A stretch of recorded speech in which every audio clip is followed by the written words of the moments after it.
that is charging methods. First one is charging by friction, charging by conduction and charging by induction. So we discussed these three methods in the last lecture. Which one is the best method in those? Induction. Induction is the best method. With the help of that induction method, we can make a infinite or a more number of bodies as a charged bodies.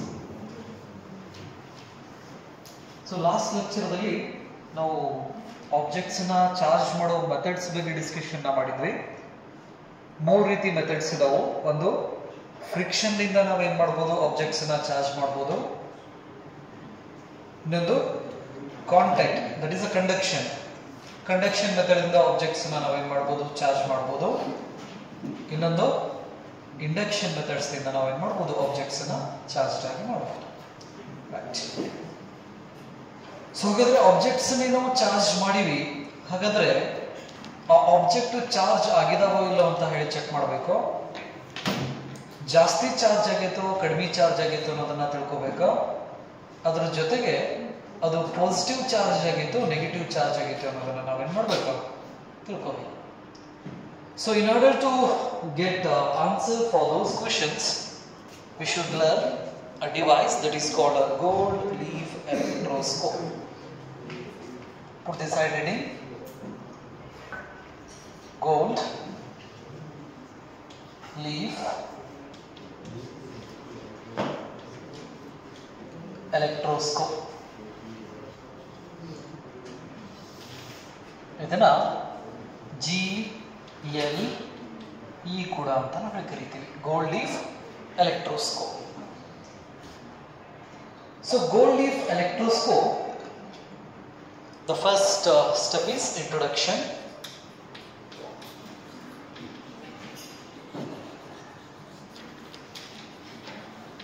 Introduction.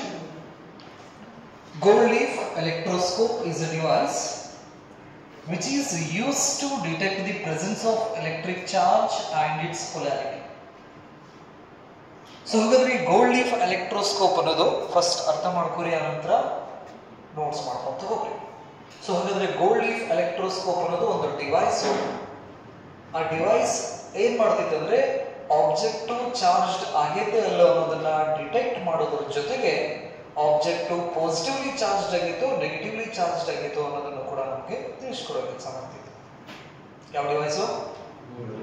Gold leaf electroscope. So the introduction is, it is a device which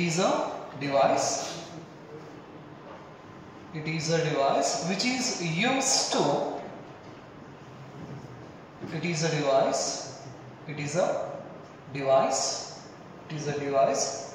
which is used to detect the presence of electric charge. It is a device which is used to detect the presence of electric charge and its polarity.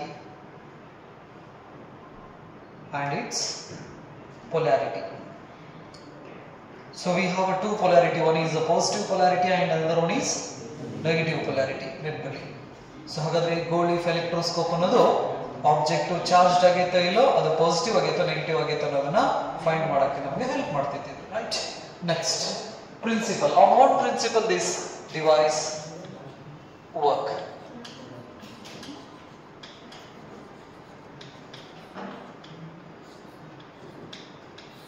So principle. So it works on the principle of like charges repel each other and unlike charges attract each other. So that is the basic principle, right? On that principle, this device works. Principle idelle in barivi, like charges repel each other and unlike charges attract. So it works on the basic properties of electric charge. later we will discuss about the basic properties of electric charge. So ಹಾಗಾದ್ರೆ ಈ device ಯಾವ principal ಮೇಲ್ಗಡೆ work ಮಾಡ್ತಿತ್ತು ಅಂದ್ರೆ charge basic properties ಮೇಲ್ಗಡೆ work ಮಾಡ್ತಿತ್ತು. ಆ basic ಪ್ರಾಪರ್ಟಿದಲ್ಲಿ ಇಂಪಾರ್ಟೆಂಟ್ ಪ್ರಾಪರ್ಟಿ ಯಾವಪ್ಪ ಅಂತ ಹೇಳಿದ್ರೆ electric charges like charges repel ಆಗೋದು, ಅನ್ಲೈಕ್ ಚಾರ್ಜಸ್ ಅಟ್ರಾಕ್ಟ್ ಆಗೋದು. ಅಂದ್ರೆ ಪಾಸಿಟಿವ್ ಒಂದೊಂದು ರಿಪಲ್ ಮಾಡ್ತೈತಿ, ಪಾಸಿಟಿವ್ ನೆಗೆಟಿವ್ ಒಂದೊಂದು ಅಟ್ರಾಕ್ಟ್ ಮಾಡ್ತೈತಿ. Right. Next one is diagram and description.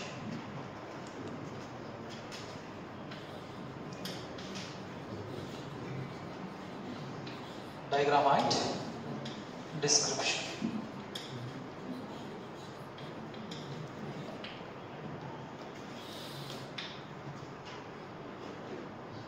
So here they used a metal rod,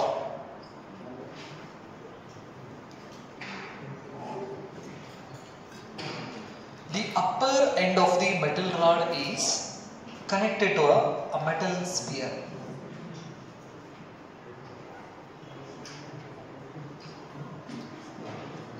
Metal sphere, and the lower end of this rod is attached to a thin gold leaves.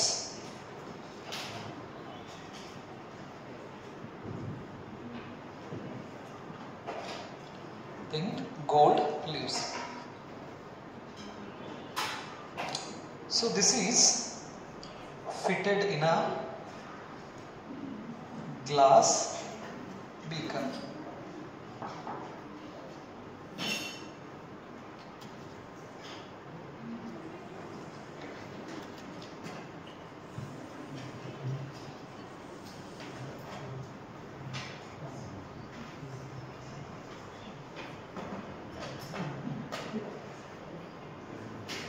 Here they used a rubber cork.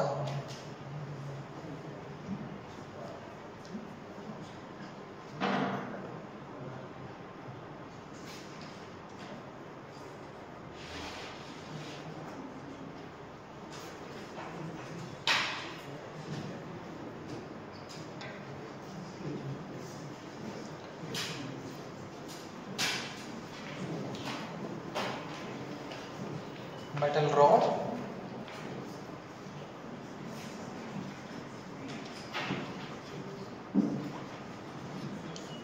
rubber cork,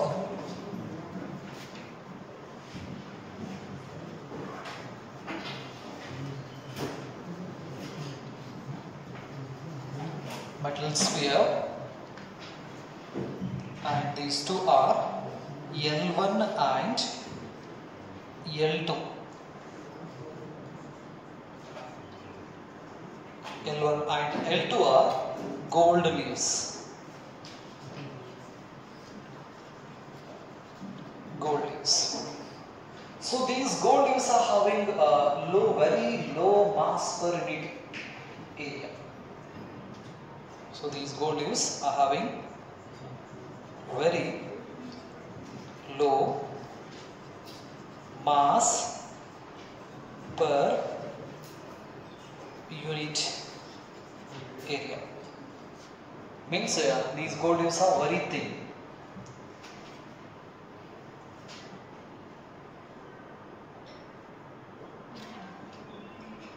And gold is a good conductor of electric charges.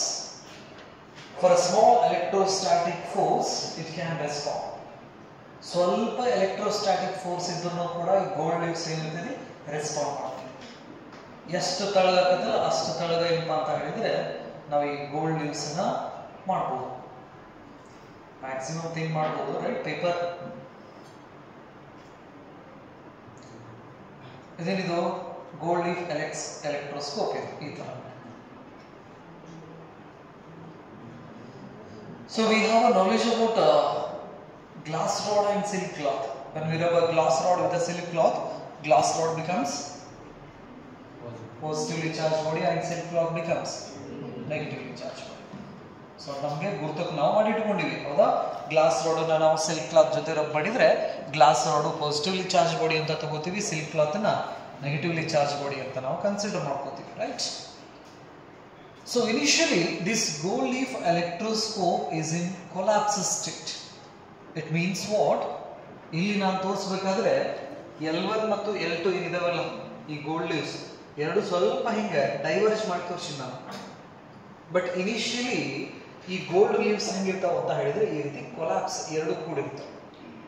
Collapse state ಅಂತ ನಾವು ಕರಿತೀವಿ ನೆನಪಲ್ಲಿ. And the entire system is electrically neutral. It means the number of charges, positive charges equal to number of negative charges. So ಹಾಗಾದ್ರೆ initially ಇದು electrically neutral ಆಗಿರ್ತೈತಿ. So ಹಾಗಾಗಿ ಈ gold leaves ಮಧ್ಯೆ ಯಾವುದೇ ರೀತಿ ಡೈವರ್ಷನ್ ಇರೋಂಗಿಲ್ಲ. ಅಂದ್ರೆ ಸಪರೇಟ್ ಆಗಿ ಈ ರೀತಿ ಆಂಗಲ್ ಫಾರ್ಮೇಶನ್ ಮಾಡಿರೋದಿಲ್ಲ. ಎರಡು ಏನಿರ್ತಾವ ಗೋಲ್ಡ್ ಲೀವ್ಸ್ ಕೂಡಿರ್ತಾವ. ರೈಟ್? ಸೊ ಅಂದ್ರೆ ಈ ತರ ಎರಡು ಕೂಡಿ ಈ ತರ ಕೂಡಿರ್ತಾವ. ಕೊಲಾಪ್ಸ್ ಸ್ಟೇಟ್ ಅಂತ ನಾವು ಕರೀತೀವಿ.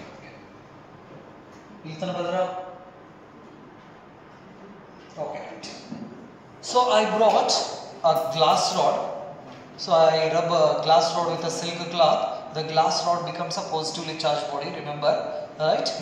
So I touch that positively charged glass rod to this metal sphere. So ಹಾಗಾದ್ರೆ ಈಗ ನಾನು ಗ್ಲಾಸ್ ರಾಡ್ ಅನ್ನ ಸಿಲ್ಕ್ ಕ್ಲಾತ್ ಜೊತೆ ರಬ್ ಮಾಡಿದ್ರೆ ಗ್ಲಾಸ್ ರಾಡ್ ಪಾಸಿಟಿವ್ಲಿ ಚಾರ್ಜ್ ಆಗ್ತೈತಿ. ಈಗ ಆ ಪಾಸಿಟಿವ್ಲಿ ಚಾರ್ಜ್ ಬಾಡಿನ ತಗೊಂಡ್ಬಂದು ನಾನು ಏನ್ ಮಾಡ್ತೀನಿ, ಈ ಮೆಟಲ್ ಸ್ಪಿಯರ್ ಗೆ ಕನೆಕ್ಟ್ ಮಾಡ್ತೀನಿ. So this is the positively charge body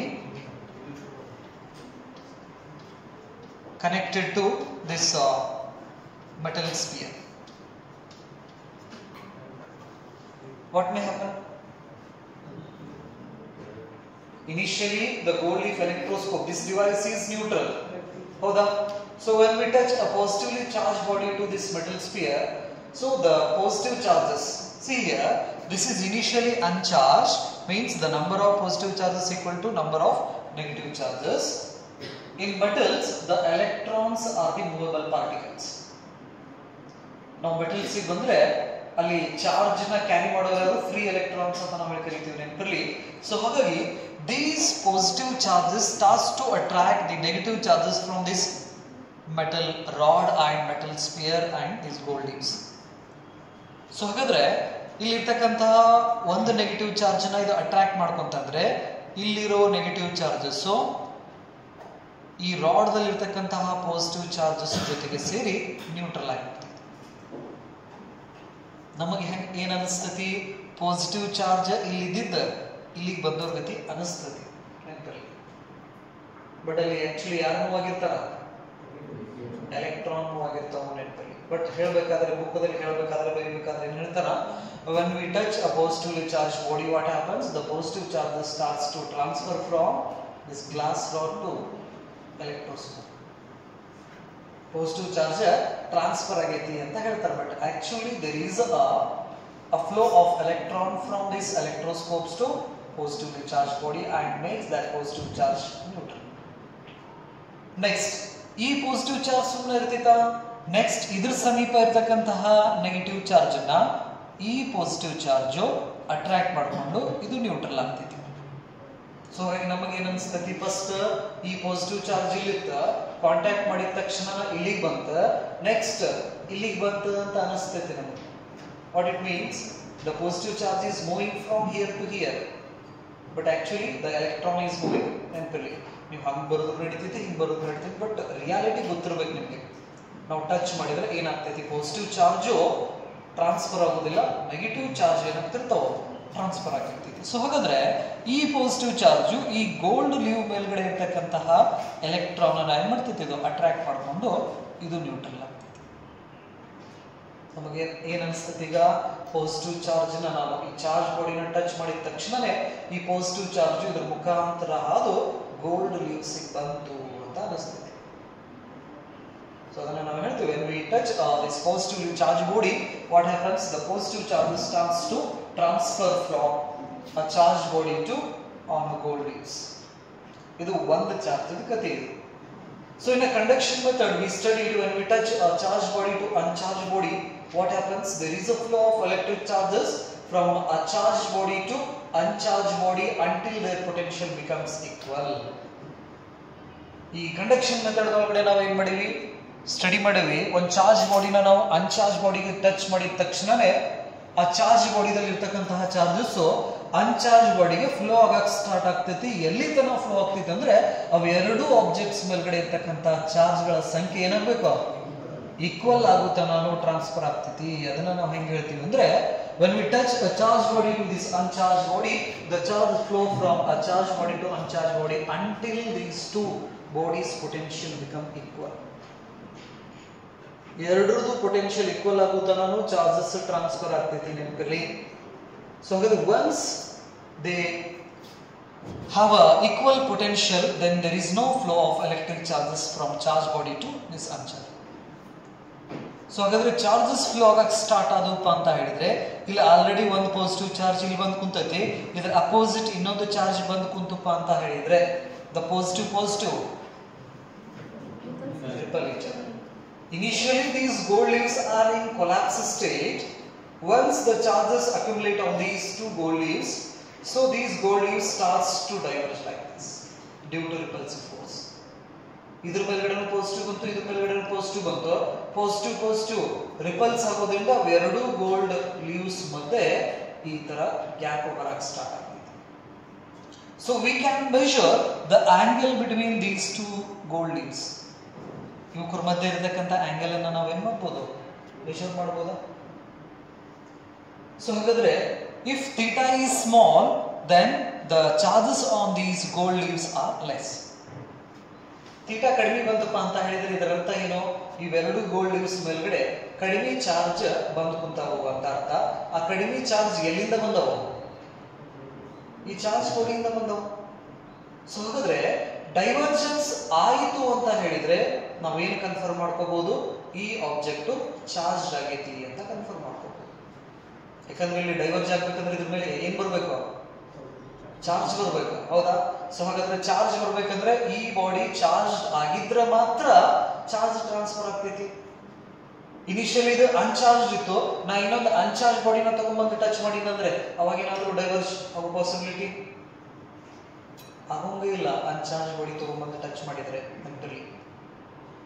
so ಅನ್ಚಾರ್ಜ್ before rubbing ನಾವು ಗ್ಲಾಸ್ ರಾಡ್ ಅನ್ನು ತಗೊಂಡ್ಬಂದು ಟಚ್ ಮಾಡಿದ್ರೆ ಈ ಗೋಲ್ಡ್ ಲೀವ್ಸ್ ಮತ್ತು ಕೊಲ್ಯಾಪ್ಸ್ ಸ್ಟೇಟ್ ನಾಗ ಉಳಿದ್ಬಿಡ್ತಾವ.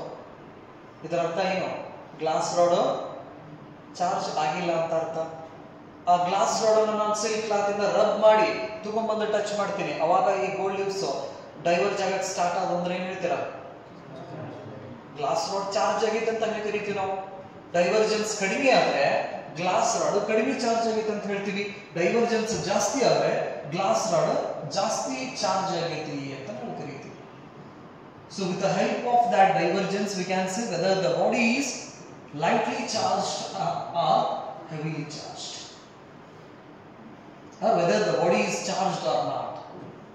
So ಈ ಡಿವೈಸ್ ಇಂದ ನಾವು ಏನು ಮಾಡಬಹುದು, ಆಬ್ಜೆಕ್ಟ್ ಚಾರ್ಜ್ ಆಗೈತೆ ಇಲ್ಲ ಅನ್ನೋದನ್ನ ಹೇಳ್ಬೋದು. ಒಂದು ಜಾಸ್ತಿ ಚಾರ್ಜ್ ಆಗೈತೋ ಕಡಿಮೆ ಚಾರ್ಜ್ ಆಗೈತೆ ಅನ್ನೋದನ್ನು ಕೂಡ ನಾವು ಏನು ಮಾಡಬಹುದು, ಹೇಳ್ಬೋದು. ಆ ಡೈವರ್ಜೆನ್ಸ್ ಅನ್ನ ನೋಡಿ, ಡೈವರ್ಜೆನ್ಸ್ ಜಾಸ್ತಿ ಆದ್ರೆ ಹೆವಿಲಿ ಚಾರ್ಜ್ ಆಗಿದೆ ಅಂತ ನಾವು ಕರಿತೀವಿ. ಸ್ವಲ್ಪ ಡೈವರ್ಜೆನ್ಸ್ ಬಂತಂದ್ರೆ ಲೈಟ್ಲಿ ಚಾರ್ಜ್ ಆಗೈತಿ ಅಂತ ನಾವು ಕರಿತೀವಿ. ಸೊ ಹಾಗಾದ್ರೆ ಎರಡು ಕ್ವಶನ್ಸ್ ಗೆ ನಮಗೆ ಆನ್ಸರ್ ಸಿಕ್ವಿಲಿ. ಒಂದು ಆಬ್ಜೆಕ್ಟ್ ಚಾರ್ಜ್ ಆಗೈತೋ ಇಲ್ಲೋ ಅನ್ನೋದನ್ನ ಹೇಳ್ಬೋದು. ಏನನ್ನ ನೋಡಿ ಹೇಳ್ತೀರಾ, divergence of gold leaves, right? Charge ಆಗೈತೋ ಇಲ್ಲೋ, ಜಾಸ್ತಿ ಚಾರ್ಜ್ ಆಗೈತೋ ಕಡಿಮೆ ಚಾರ್ಜ್ ಆಗೈತೆ ಅನ್ನೋದನ್ನು ಕೂಡ ನಾವೇನ್ ಮಾಡ್ಬೋದು, ಕನ್ಫರ್ಮ್ ಮಾಡ್ಕೋಬಹುದು. ನೆನಪಿರ್ಲಿ, with the help of what, divergence of gold leaves, right? ಮೂರನೇ ಕ್ವಶನ್ ಏನಪ್ಪಾ ಅಂತ ಹೇಳಿದ್ರೆ, we have to check the polarity on that charge. So ಹಾಗಾದ್ರೆ ಈಗ ನಾವು the system is completely charged. Now it is called positively charged gold leaf electroscope. ಈಗ once the potential becomes equal, there is no flow of charges, right? Easily we can remove this charge body from the system. ಈಗ ನಾ touch ಮಾಡಿದೆ, potential equal ಆಗೋ ಮಟ್ಟ charge flow ಆಯ್ತು, ಆನಂತರ charge flow ಆಗೋದು ಬಂದ್ ಆಗ್ಬಿಡ್ತು. ಈಗ ಏನ್ ಮಾಡ್ತೀನಿ ನಾನು, ಈ ಚಾರ್ಜ್ ಬಾಡಿನ ರಿಮೂವ್ ಮಾಡ್ಕೊಂಡ್ಬಿಡ್ತೀನಿ. ರಿಮೂವ್ ಮಾಡ್ಕೊಂಡಾಗ ಇದು ಡೈವರ್ಜೆನ್ಸ್ ಅಷ್ಟೇ ಇರ್ತಿತ್ತು ಅಥವಾ ಕೊಲ್ಯಾಪ್ಸ್ ಸ್ಟೇಟಿಗೆ ಬರ್ತಿತ್ತು? ಅದ್ರ ಮೇಲ್ಗಡೆ ಚಾರ್ಜ್ ಇದಾವು ಅಂದ್ರೆ ಎಷ್ಟು ಡೈವರ್ಜ್ ಆಗಿರ್ತಿತ್ತಲ್ಲ ಅಷ್ಟು ನಿಂತು ಬಿಡ್ತೈತೆ ಅದು ನೆನಪಲ್ಲಿ. ಸೊ ಅವಾಗ ನಾವು ಇದಕ್ಕೆ ಏನಂತ ಕರಿತೀವಿ ಅಂದ್ರೆ positively charged gold leaf electroscope ಅಂತ ಕರಿತೀವಿ. ನಾರ್ಮಲಿ ಇಲ್ಲಿ ಮಟ್ಟ ಅಷ್ಟ ಹೇಳ್ತಾರ, ಮುಂದಿನ ಜಾಸ್ತಿ ಹೇಳೋಂಗಿಲ್ಲ. ಬಟ್ ಮುಂದಿನ ಏನ್ ಮಾಡ್ತೀವಿ ಅಂತ ಹೇಳಿದ್ರೆ, ಸೊ ನಾವು after removing this charge body this becomes a positively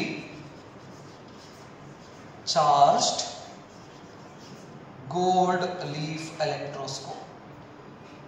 ಇಲ್ಲಿ ತನಕ ಕ್ಲಿಯರ್? ಟಚ್ ಮಾಡಿದ್ಮೇಲೆ ಅದು ಎಂತ ಫಸ್ಟ್ ಗೋಲ್ಡ್ ಲೀಫ್ ಎಲೆಕ್ಟ್ರೋಸ್ಕೋಪ್ ಅಷ್ಟ ಹೇಳ್ತೀವಿ ನಾವು. ಅದಕ್ಕೆ ಪಾಸಿಟಿವ್ ಚಾರ್ಜ್ ಬಾಡಿ ತಗೊಂಡ್ಬಂದು ಟಚ್ ಮಾಡಿದಾಗ ಅದು ಎಂತ ಗೋಲ್ಡ್ ಲೀಫ್ ಎಲೆಕ್ಟ್ರೋಸ್ಕೋಪ್ ಆಗ್ತೈತಿ? Positively charge gold leaf electroscope ಆಗ್ತೈತಿ. ಸಪೋಸ್ ನಾವು ನೆಗೆಟಿವ್ ಚಾರ್ಜ್ ಬಾಡಿ ತಗೊಂಡ್ಬಂದು ಟಚ್ ಮಾಡಿದ್ರೆ negatively charged gold leaf electroscope ಆಗ್ತೈತಿ. ಎರಡು ಬಾಡಿಗಳೊಳಗಡೆ ಯಾವ್ದಾದ್ರು ತರಬಹುದು ನಾವು. Okay, correct. So I consider two objects, ಎರಡು ಆಬ್ಜೆಕ್ಟ್ಸ್ ನ ತಗೋರಿ. ಸೊ ಎರಡು ಆಬ್ಜೆಕ್ಟ್ಸ್ ನ ತಗೊಂಡು friction method, conduction method, induction methods, ಹೌದಾ? ಇವನ್ನೆರಡು ಫ್ರಿಕ್ಷನ್ ಮೆಥಡ್ ಇಂದ ಒಂದೊಂದು ಏನ್ ಮಾಡ್ತೀವಿ ನಾವು ಊದಿಸ್ತೀವಿ. ಎರಡು ಮಟೀರಿಯಲ್ ಯಾವ್ದಾದ್ರು ಎರಡು ಮಟೀರಿಯಲ್ಸ್ ತಗೋರಿ, ತಗೊಂಡು ಎರಡು ಮಟೀರಿಯಲ್ಸ್ ನಾವೇನ್ ಮಾಡ್ತೀವಿ ಉಜ್ತೀವಿ. ಉಜ್ಜಿದಾಗ ಏನಾಗ್ತಾವ ಮಟೀರಿಯಲ್ ಚಾರ್ಜ್ ಆಗ್ತಾವ. ರೈಟ್. ಸೊ ಹಾಗಾದ್ರೆ after rubbing, so these bodies are get charged. ಈಗ ಆ ಬಾಡಿ ಮೇಲ್ಗಡೆ ಯಾವ್ದು ಪಾಸಿಟಿವ್ ಯಾವ್ದು ನೆಗೆಟಿವ್ ಗೊತ್ತಿಲ್ಲ ನನಗೆ. ಸುಮ್ಮನೆ ಎರಡು ಬಾಡಿ ತಗೊಂಡು ರಬ್ ಮಾಡಿರಿ, ಚಾರ್ಜ್ಡ್ ಆಗ್ಯಾವು. ಓಕೆ, ಸೊ ಹಾಗಾದ್ರೆ ಈ ಚಾರ್ಜ್ ಬಾಡಿ ಇದು ಪಾಸಿಟಿವ್ ನೆಗೆಟಿವ್ ಅಂತ ಹೇಳ್ಬೇಕಂದ್ರೆ ಇದು ಎ ತಗೊಳ್ಳೋಣ, ಇದಕ್ಕೆ ಬಿ ತಗೊಳ್ಳೋಣ. ಪಾಯಿಂಟ್ ಅರ್ಥ ಆಗ್ತಾ ಇದೆನಾ? ಎರಡು ಆಬ್ಜೆಕ್ಟ್ ತಗೊಂಡು ನಾವು ರಬ್ ಮಾಡಿವಿ, ರಬ್ ಮಾಡಿ ಅವೆರಡು ಚಾರ್ಜ್ ಆಗಿದವು. ಹಾಗಾದ್ರೆ ಇವು ಚಾರ್ಜ್ ಆಗವಿಲ್ಲ ಅಂತ ಕನ್ಫರ್ಮ್ ಮಾಡ್ಕೋಬೇಕು, ಯಾವ ಚಾರ್ಜ್ ಆಗೈತೆ ಅನ್ನೋದನ್ನ ಕನ್ಫರ್ಮ್ ಮಾಡ್ಕೋಬೇಕು. ಈಗ ಎ ಆಬ್ಜೆಕ್ಟ್ ನ ತಗೊಂಡು ಬಂದು ನಾನು ಇದಕ್ಕೆ ಟಚ್ ಮಾಡ್ತೀನಿ. ನೆನಪಿರ್ಲಿ, ಈ ಕಡೆ ಇಲ್ಲ ಸದ್ಯ. Just imagine this positive charge body is not here, but this gold leaf is a positively charged gold leaf. When we touch the A object to this metal sphere, ಏನು ಮಾಡಿದೆ ನಾನು? ಎ ಆಬ್ಜೆಕ್ಟ್ ಅನ್ನು ತಗೊಂಡು metal sphere ಗೆ touch ಮಾಡಿದೆ. Suppose if the divergence increases, already ಒಂದು angle formation, for example ಇದು initially 20 degree ಐತೆ ಅಂತ ತಿಳ್ಕೊಳ್ಳೋಣ. ನಾನು ಎ ಆಬ್ಜೆಕ್ಟ್ ನ ತಗೊಂಡ್ಬಂದು ಟಚ್ ಮಾಡಿದ ತಕ್ಷಣನೇ 20 ಡಿಗ್ರಿ ಇದ್ದಿದ್ದು 30, 40 ಹಿಂಗೇನಾದ್ರು ಇನ್ಕ್ರೀಸ್ ಹಾಕೊಂತ ಹೊರತಂದ್ರೆ ಏನಂತ? ಗೋಲ್ಡ್ ಲೀವ್ಸ್ ಮೇಲ್ಗಡೆ ಪಾಸಿಟಿವ್ ಚಾರ್ಜಸ್ ಬರಾಕತ್ತಾವು, ಹಾಗಾಗಿ ಅದರ ಆಂಗಲ್ ಏನಾಗಕತ್ತೈತಿ? ಇನ್ಕ್ರೀಸ್ ಆಗಕತ್ತೈತಿ. ಹಾಗಾದ್ರೆ ಪಾಸಿಟಿವ್ ಚಾರ್ಜ್ ಎಲ್ಲಿಂದ ಬರಾಕತ್ತಾವು? ಎ ದಿಂದ ಬರಾಕತ್ತೈತಿ. ಹಾಗಾಗಿ the object A is positively charged. Polarity ಗೊತ್ತಾಯ್ತು ನಮಗೆ, ಆಬ್ಜೆಕ್ಟ್ ಅದು ಪಾಸಿಟಿವ್ ನೆಗೆಟಿವ್ ಅನ್ನೋದು. ಸೊ ಇದು ಪಾಸಿಟಿವ್ ಆಯ್ತು. ಸಪೋಸ್ 20 ಇದ್ದಿದ್ದು 19, 18 ಹಿಂಗೆ ಡಿಕ್ರೀಸ್ ಹಾಕೊಂತ ಬರಾಕತ್ತಂದ್ರೆ negative charge. So with the help of this positively charged gold leaf electroscope, we can identify the polarity of the charged body, whether the body is positively charged or negatively charged ಅಂತ ನಾವು ಕರೀತೀವಿ. So ಹಾಗಾಗಿ ನಮ್ಮ ತಲೆ ಒಳಗಡೆ 3 questions ಇದ್ವು. Objects ನ charge ಮಾಡಬೇಕಾದ್ರೆ 3 ಮೆಥಡ್ ನ ಯೂಸ್ ಮಾಡಿ ನಾವು ಆಬ್ಜೆಕ್ಟ್ಸ್ ನ ಚಾರ್ಜ್ ಮಾಡಿದ್ವಿ. ಫ್ರಿಕ್ಷನ್, ಕಂಡಕ್ಷನ್, ಇಂಡಕ್ಷನ್ ಮೆಥಡ್ ಇಂದ ಆಬ್ಜೆಕ್ಟ್ಸ್ ನ ಚಾರ್ಜ್ ಮಾಡಿದ ಮೇಲೆ ನಮ್ಮ ತಲೆ ಒಳಗಡೆ ಒಂದು ಆಬ್ಜೆಕ್ಟ್ಸ್ ಚಾರ್ಜ್ಡ್ ಆಗ್ಯಾವೋ ಇಲ್ಲೋ ಅನ್ನೋದು ಕ್ವಶನ್ ಇತ್ತು. ಹೆವಿಲಿ ಚಾರ್ಜ್ಡ್ ಆಗಿದೆನೋ ಲೈಟ್ಲಿ ಚಾರ್ಜ್ಡ್ ಆಗಿದೆ ಅನ್ನೋದು ಕ್ವಶನ್ ಇತ್ತು. ಪಾಸಿಟಿವ್ಲಿ ಚಾರ್ಜ್ಡ್ ಆಗಿತ್ತು, ನೆಗೆಟಿವ್ಲಿ ಚಾರ್ಜ್ಡ್ ಆಗಿತ್ತು ಅನ್ನೋದು ಕ್ವಶನ್ ಇತ್ತು ನಮ್ಮ ಕಡೆ. With the help of this gold leaf electroscope and positively charged gold leaf electroscope, we can identify whether the body is charged, heavily charged or lightly charged, and on what polarity developed on those bodies. One clear? So hagadre the uses of this gold leaf electroscope. This is the diagram and description and working of this gold leaf electroscope. The final results: with the help of this device we can identify the charged and its polarity, whether the body is charged and its polarity. So hagadre ee gold leaf electroscope na edike use ಮಾಡ್ತೀರಾ?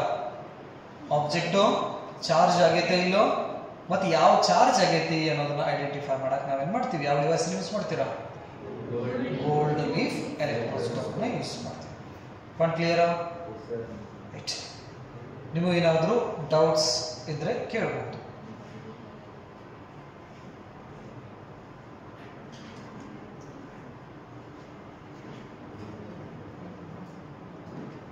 ಏನಿಲ್ಲ ಶಮೀಮು?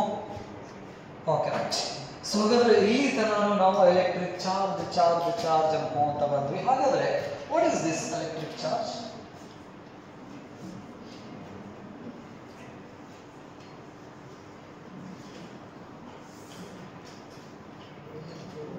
Electric charge. So electric charge is nothing but what? It is the characteristic of a fundamental particle, or it is an intrinsic property of the base particle or a fundamental particle or elementary particles. By birth character ಅಂತ ನಾವು ಕರೀತೀವಿ. ಈ electric charge ಅಂದ್ರೆ ಈ for example ಈಗ ಇಲ್ಲೊಬ್ಬ dancer ಬಂದನಪ್ಪ ಅಂತ ಹೇಳಿದ ತಕ್ಷಣ ನಾವು ಏನ್ ಮಾಡ್ತೀವಿ? ಎಲ್ಲದ ನಾವು ಮನುಷ್ಯ ಅಂತ ಹುಡುಕ್ತೀವಿ. ಹೌದಾ? ಸಿಂಗರ್ ಬಂದನ ಅಂತ ಹೇಳಿದ್ರೆ ಮನುಷ್ಯ ಹುಡುಕ್ತಿರಲ್ಲ, ಎಲ್ಲದ ನಾವ ಅಂತ ಹೇಳಿ. ಹೌದಾ? ಸೊ ಹಂಗೆ ಈ ಡಾನ್ಸಿಂಗ್ ಅಂಡ್ ಸಿಂಗಿಂಗ್ ಮನುಷ್ಯ ಇದ್ರ ಅವು ಬರ್ತಾವ. ಮನುಷ್ಯನೇ ಇಲ್ಲ ನೋಡಲ್ ಮಸ್ತ್ ಡಾನ್ಸರ್ ಅದನ ಅಂತ ಹಿಂಗೆ ತೋರಿಸಿದ್ರೆ ನಂಬ್ತೀರಾ? ನಂಬೋಂಗಿಲ್ಲ. ಎಲ್ಲದನ ಅಂತ ಹೇಳ್ತೀವಿ ನಾವು, ಹೌದಿಲ್ಲ? ಈ ಡಾನ್ಸಿಂಗ್ ಮತ್ತೆ ಸಿಂಗಿಂಗ್ ಅನ್ನೋದೇನಿದು ಈ ಕ್ಯಾರೆಕ್ಟರ್. ನೆನಪಲ್ಲಿ ಈ ಕ್ಯಾರೆಕ್ಟರ್ ಯಾವಾಗಲೂ ಆಬ್ಜೆಕ್ಟ್ಸ್ ಮೇಲ್ಗಡೆ ಡೆವಲಪ್ ಆಗ್ತಾವ. ಹಂಗೆ ಈ ಹಾಡು ಕಲೆ, ಡಾನ್ಸ್ ಮಾಡೋ ಕಲೆ ಅಂತ ನಾವು ಕರಿತೀವಲ್ಲ, ಎಲ್ಲಿ ಡೆವಲಪ್ ಆಕಾವ? ಮನುಷ್ಯನ ಮೇಲೆ ಡೆವಲಪ್ ಆಕಾವಲ್ಲ. ಚಲೋ ಆಟ ಆಡ್ತಾನ ಇವ, ಆಟ ಆಡೋದು ಒಂದು ಕಲೆ. ಹೌದಾ? ಗ್ರೌಂಡ್ನಾಗ ಆಟ ಆಡ್ತಾರ, ಲೈಫ್ನಾಗ ಆಟನೂ ಆಡ್ತಾರ, ರೈಟ್? ಇವೆಲ್ಲ ಏನಿವು ಕಲೆ ಅಂತ ಕರೀತೀವಿ ನಾವು. ಸೊ ಹಾಗಾದ್ರೆ ಈ ಕಲೆಗಳು ಎಲ್ಲಿ ಡೆವಲಪ್ ಆಕಾವ? ಮನುಷ್ಯನ ಮೇಲೆ ಡೆವಲಪ್ ಆಕಾವಲ್ಲ. ಹಂಗ ಫಂಡಮೆಂಟಲ್ ಪಾರ್ಟಿಕಲ್ ಅಥವಾ ಬೇಸ್ ಪಾರ್ಟಿಕಲ್ ಅಂತ ನಾವೇನು ಕರಿತೀವಲ್ಲ, ಆ ಪಾರ್ಟಿಕಲ್ ಮೇಲ್ಗಡೆ ಈ ರೀತಿಯಾದಂತಹ ಒಂದು ಕ್ಯಾರೆಕ್ಟರ್ ಡೆವಲಪ್ ಆಗಿರ್ತಾವ. ನೆನಪಲ್ಲಿ ಇವಕ್ಕೆ ನಾವು ಬೈ ಬರ್ತ್ ಪ್ರಾಪರ್ಟಿ ಕೂಡ ಅಂತ ನಾವು ಹೇಳಿ ಕರಿತೀವಿ. ಸೊ ಎಲಿಮೆಂಟರಿ ಪಾರ್ಟಿಕಲ್ಸ್ಗೆ ಬೆಸ್ಟ್ ಎಕ್ಸಾಂಪಲ್ ಅಂತ ಹೇಳಿದ್ರೆ ಎಲೆಕ್ಟ್ರಾನ್. ಯಾಕಂದ್ರೆ ಇದನ್ನ ನಾವು ಇನ್ನೂ ಡಿವೈಡ್ ಮಾಡೋಕ್ಕಾಗಿಲ್ಲ. ಯಾವುದನ್ನ ಡಿವೈಡ್ ಮಾಡೋಕ್ಕಾಗಿಲ್ಲಲ್ಲ ಅವನ್ನ ನಾವು ಎಲಿಮೆಂಟರಿ ಪಾರ್ಟಿಕಲ್ ಅಂತ ಕರಿತೀವಿ, ಬೇಸ್ ಪಾರ್ಟಿಕಲ್ ಅಂತ ಕರಿತೀವಿ, ಫಂಡಮೆಂಟಲ್ ಪಾರ್ಟಿಕಲ್ಸ್ ಕೂಡ ಅಂತ ನಾವು ಕರಿತೀವಿ. ನೆನಪಲ್ಲಿ ಬೈ ಬರ್ತ್ ಪ್ರಾಪರ್ಟಿ ಏನೇನು ತಗೊಂಡ್ಬರ್ತಾವ ಅಂತ ಹೇಳಿದ್ರೆ, ಒಂದು charge, spin and parity. These are the by birth characteristic of an elementary particles. So ಅದನ್ನು ನಾವು ಇಂಟ್ರಿನ್ಸಿಕ್ ಪ್ರಾಪರ್ಟಿ ಕೂಡ ಅಂತ ನಾವು ಕರಿತೀವಿ. ಸೊ ಇವೆರಡರಲ್ಲಿ, ಈ ಮೂರರಲ್ಲಿ ನಾವು ಇಲ್ಲಿ ಸ್ಟಡಿ ಮಾಡೋದು ಎಲೆಕ್ಟ್ರಿಕ್ ಚಾರ್ಜ್ ಬಗ್ಗೆ. ಹೈಯರ್ ಎಜುಕೇಶನ್ಸ್ ನಲ್ಲಿ ನಾವು ಸ್ಪಿನ್ ಮತ್ತೆ ಪ್ಯಾರಿಟಿ ಬಗ್ಗೆ ನಾವು ಸ್ಟಡಿ ಮಾಡ್ತೀವಿ. ಸೊ ಹಾಗಾದ್ರೆ electric charge is nothing but what? It is an intrinsic property of the fundamental particle. So ಅದನ್ನು ನಾವು ಎಲೆಕ್ಟ್ರಿಕ್ ಚಾರ್ಜ್ ಏನಂತ ಕರಿತೀವಿ? Intrinsic property of on elementary particle is called what? Electric charge. Or this is the property of a material by virtue of which we can observe electric and other effects. Electric charge ಅನ್ನು ನಾವು define ಮಾಡ್ಕೋಬೇಕಂತ ಹೇಳಿದ್ರೆ ಬೇರೆ ಬೇರೆ ವಿಧದೊಳಗಡೆ define ಮಾಡ್ಕೋತೀವಿ ನಾವು. ನೆನಪಲ್ಲಿ ಒಂದು intrinsic property of the elementary particle ಒಂದು ಹೇಳ್ತೀವಿ, ಇನ್ನೊಂದು it is the property of the material of an object by virtue of which we can observe electric and other phenomenons is called electric charge. ಇದು ಎರಡನೇದು, right? And this charge always accompanies on a fundamental particle. ಹಾಗಾದ್ರೆ ಈ charge ಅನ್ನೋದು ಎದ್ರ ಮೇಲೆ ಬರ್ತಿತ್ತಂದ್ರೆ fundamental particle ಮೇಲ್ಗಡೆನೆ ಬರ್ತಿತ್ತು. ನೆನಪಿರಲಿ, electric charge. So ಹಾಗಾದ್ರೆ ಇದ್ರದ ಡೆಫಿನೇಷನ್ ಏನ್ ಹೇಳ್ತಾರೆ? It is the intrinsic property of the fundamental particle is called what? Electric charge. ಈ ಎಲೆಕ್ಟ್ರಿಕ್ ಚಾರ್ಜ್ ಅನ್ನ ನಾವು capital Q or small Q ದಿಂದ ರಿಪ್ರೆಸೆಂಟ್ ಮಾಡ್ತೀವಿ. The representation of electric charge is capital Q or small Q. Next, the SI unit of electric charge. SI unit is coulomb.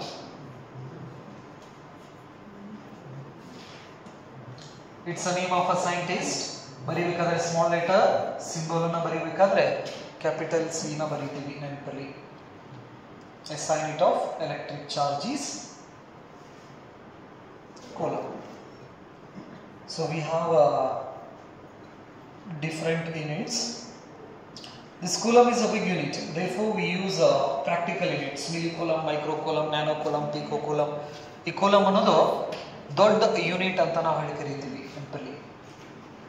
So ಹಾಗಾದ್ರೆ 1 coulomb ಆಗ್ಬೇಕಂದ್ರೆ ಇದನ್ನ prove ಕೂಡ ಆಮೇಲೆ ಮಾಡ್ತೀವಿ. ಇದನ್ನ 6.25 into 10 to the power 18 electrons.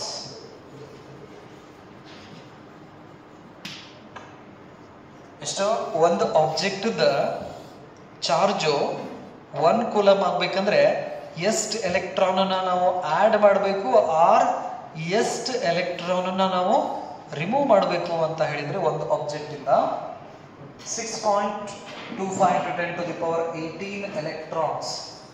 ಅಷ್ಟು electrons ಅನ್ನ add ಮಾಡಿದಾಗ ಆಬ್ಜೆಕ್ಟ್ ದ ಚಾರ್ಜ್ 1 ಕೂಲಂಬ್ ಆಗ್ತೈತಿ. ಅಷ್ಟು ಎಲೆಕ್ಟ್ರಾನ್ ಅನ್ನ ರಿಮೂವ್ ಮಾಡಿದಾಗ ಆಬ್ಜೆಕ್ಟ್ ದ ಚಾರ್ಜ್ ಎಷ್ಟಾಕೈತಿ? 1 ಕೂಲಂಬ್ ಆಗ್ತೈತಿ. ನೆನಪಲ್ಲಿ just see the power of 10 ಎಷ್ಟಿದೆ? 10 to the power 18 ಇದೆ. ಹತ್ರ ಎಷ್ಟು 18 ಸೊನ್ನೆ ಬಂದ್ರೆ ಎಷ್ಟಾಕೈತಲ್ಲ ಅಷ್ಟು ಎಲೆಕ್ಟ್ರಾನ್ಸ್ ನಾವು ಹಾಕೊಂತ ಕುಂದಿರ್ಬೇಕು. ನೆನಪಿರ್ಲಿ, 1 ಸೆಕೆಂಡಿಗೆ ನಾವೇನಾದ್ರೂ 10 to the power 9 ಎಲೆಕ್ಟ್ರಾನ್ಸ್ ಅನ್ನು ಆಡ್ ಮಾಡ್ಕೊಂತ ಕುಂತ್ರೆ ಎಷ್ಟು?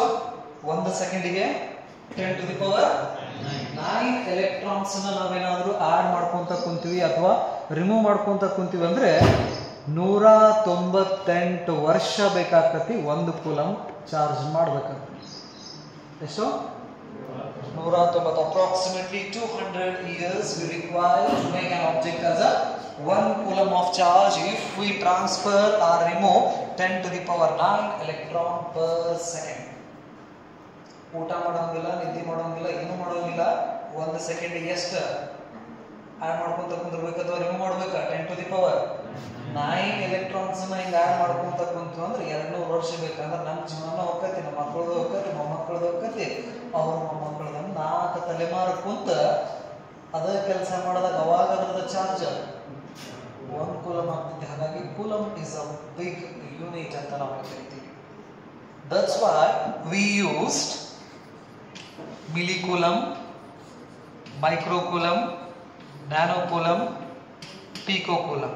So milli stands for 10 to the power -3 coulomb, micro stands for 10 to the power -6, nano stands for 10 to the power -9, and pico stands for 10 to the power -12 coulomb. Other units are practical units of electric charge ಅಂತ ನಾವು ಕರಿತೀವಿ. Practical units of electric charge. So ಹಾಗಾದ್ರೆ electric charge definition ಆಯಿತು, ಅದರದ್ದು symbol ಆಯಿತು, SI unit ಆಯಿತು. Next the dimensional formula of this electric charge.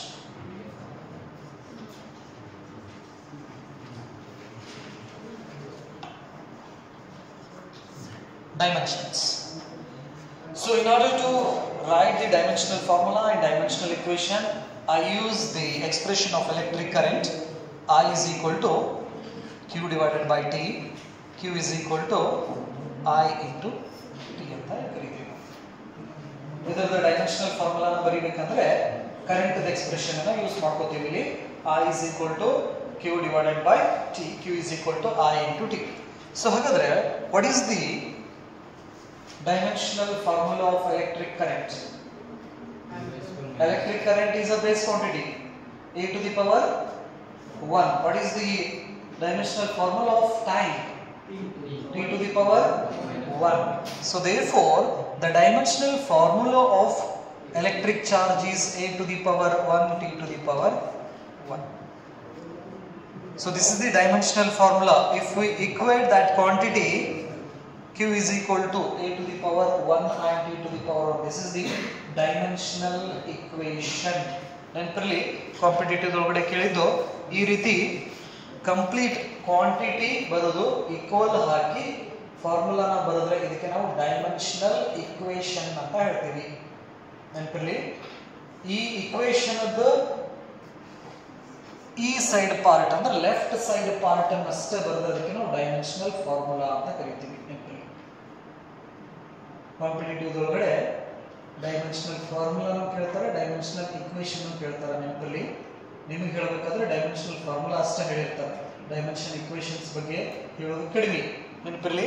So ಹಾಗಾದ್ರೆ ನಾವು ಲೆಫ್ಟ್ ಸೈಡ್ ಅಷ್ಟೇ ಬರೆದ್ರೆ ಡೈಮೆನ್ಷನಲ್ ಫಾರ್ಮುಲಾ, ಕಂಪ್ಲೀಟ್ ಕ್ವಾಂಟಿಟಿ ಬರೋದು ಈಕ್ವಲ್ ಹಾಕಿ ಡೈಮೆನ್ಷನ್ಸ್ ಅನ್ನ ಬರೆದ್ರೆ ಇದಕ್ಕೆ ನಾವು ಡೈಮೆನ್ಷನಲ್ ಈ ರೀತಿ ಬರೆದ್ರೆ ಇಕ್ವೇಶನ್ ಅಂತ ಕರಿತೇವೆ ನಾವು ಅದಕ್ಕೆ dimensional equation.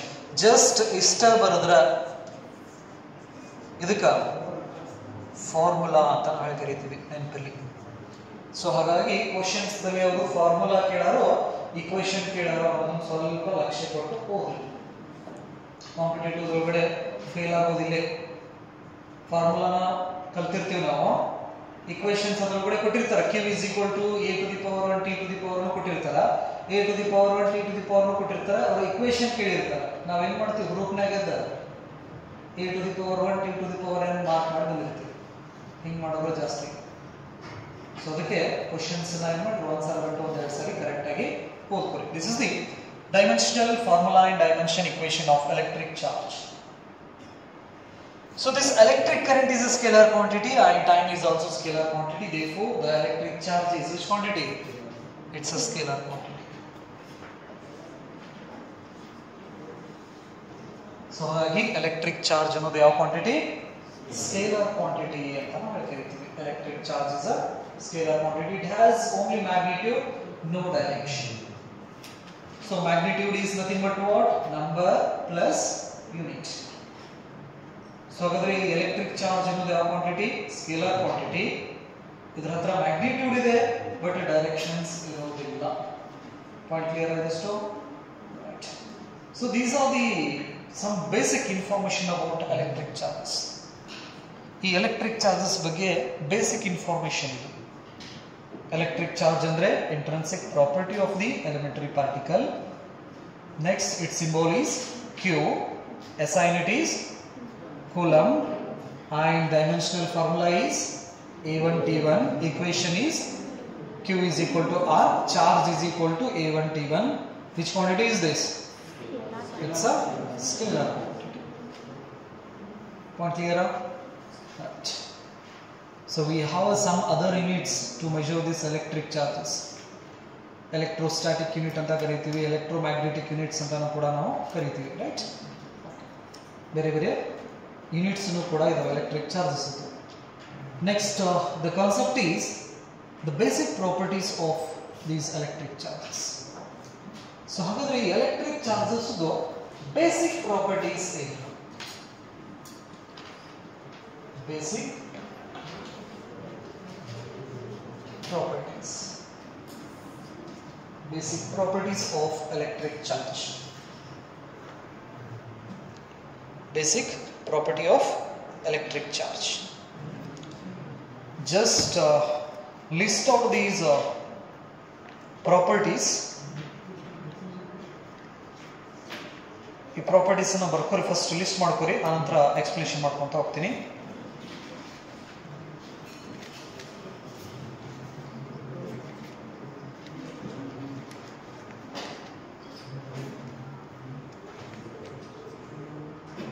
First one is charge is additive. Charge is additive.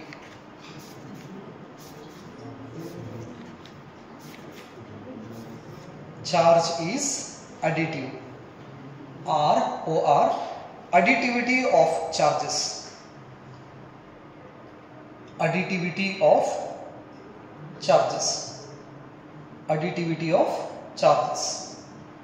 Second one is quantization of charge. Additivity of charges. Additivity of charges. Second one is quantization of charge. Quantization of charge. Third one is charge is conserved. Charge is conserved. additivity of charges, charge is conserved, quantization of charge. ಇದು repeatedly ಕೇಳಿದ question ಇದು ಏನು properties of electric charge. So ಹಾಗಾಗಿ ಕಾರ್ನರ್ದೊಳಗಡೆ ಏನು ಮಾಡ್ಬೇಕ important ಅಂತ ಬರ್ಕೋಬೇಕ, ಅದನ್ನ ಹೊಳ್ಳಿ ಒಟ್ಟ ಓದಾಕ್ ಹೋಗ್ಬಾರ್ದು. ಹಾಂ ಬರ್ದ್ರ ಯಾಕೆ ಮಾಡೋದು ಹಂಗೆ ನಾವು ಇಂಪಾರ್ಟೆಂಟ್ ಅಂತ ಹಾಕ್ತೀವಿ, ಹೊಳ್ಳಿ ಒಟ್ಟ ನೋಡಂಗಿಲ್ಲ ಅದನ್ನ, ಯಾಕಂದ್ರೆ ಇಂಪಾರ್ಟೆಂಟ್ ಇರ್ತದೆ ಅದು ನೋಡ್ಬಾರ್ದು ಆಗಲ್ಲ ಹೌದಿಲ್ಲ. ಬರ್ದ್ರ ನೆಕ್ಸ್ಟ್ ಅದ್ರ ಜೊತೆಗೆ ಬೇಸಿಕ್ ಪ್ರಾಪರ್ಟೀಸ್ ಕೊಟ್ರೆ ಫಸ್ಟ್ ಇವ್ನು ಬರೀರಿ, ಅದ್ರ ಜೊತೆಗೆ ಇನ್ನೂ ಕೆಲವೊಂದಿಷ್ಟು ಪ್ರಾಪರ್ಟೀಸ್ ಇದಾವೆ, ಲಿಸ್ಟ್ ಮಾಡ್ಕೊಂತ ಹೋಗ್ರಿ. Next one, fourth one, like charges repel each other, unlike charges attract each other.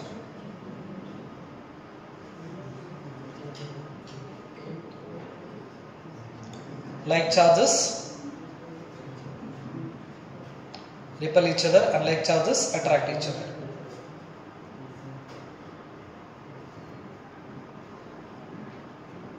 Next point, a charged body attracts, a charged body attracts, a charged body attracts light uncharged bodies.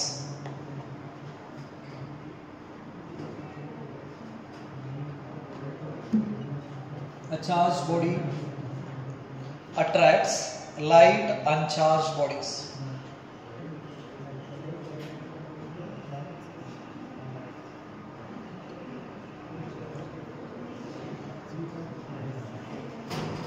A charged body attracts light uncharged bodies. Next, charges always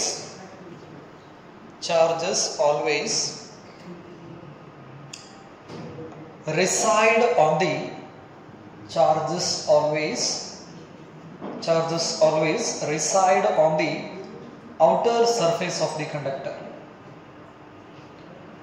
Charges always reside on the outer surface of the conductor. Outer surface of the conductor. Next one, charges always accumulate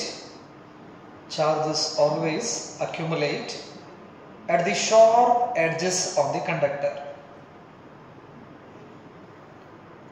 Charges always accumulate at the sharp edges of the conductor.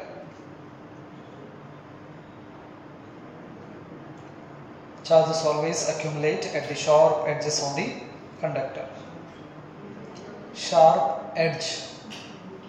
Next, magnitude of charge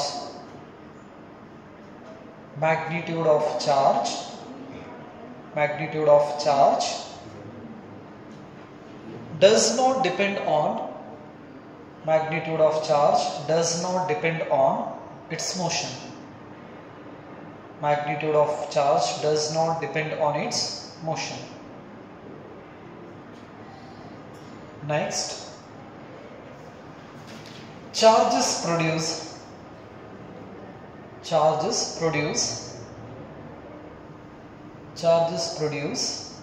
magnetic field. Charges produce magnetic field when they are in motion.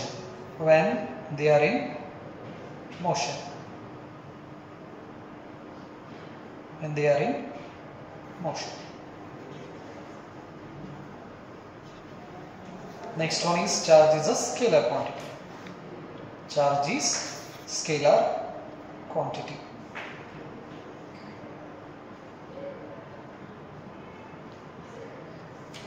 Charge is scalar quantity. ಬರ್ದ್ರ? So ಅದ್ರ ಜೊತೆಗೆ next ಬರಬೇಕಾದ್ರೆ ನಿಮ್ಮ NCERT book ದೊಳಗಡೆ 1.1, 1.2 and 1.3 examples ಇದಾವು, ಅವ್ನು ನೋಡ್ಕೊಂಡು ಬರ್ಬೇಕಾ. ನಿಮ್ಮ ಟೆಕ್ಸ್ಟ್ ಬುಕ್ ದೊಳಗಡೆ ಈ ಬಾಕ್ಸ್ ಗಳು ಕೊಟ್ಟಿದ್ದಾರೆ 1.1, 1.2 and 1.3 ರೈಟ್. ಇಷ್ಟನ್ನು ನೋಡ್ಕೊಂಡು ಬರ್ರಿ. ನೆಕ್ಸ್ಟ್ ಕ್ಲಾಸ್ನಲ್ಲಿ ಬೇಸಿಕ್ ಪ್ರಾಪರ್ಟೀಸ್ಗಳನ್ನ ಡೀಟೇಲ್ ಆಗಿ ಡಿಸ್ಕಷನ್ ಮಾಡ್ತೀವಿ. Okay, thank you.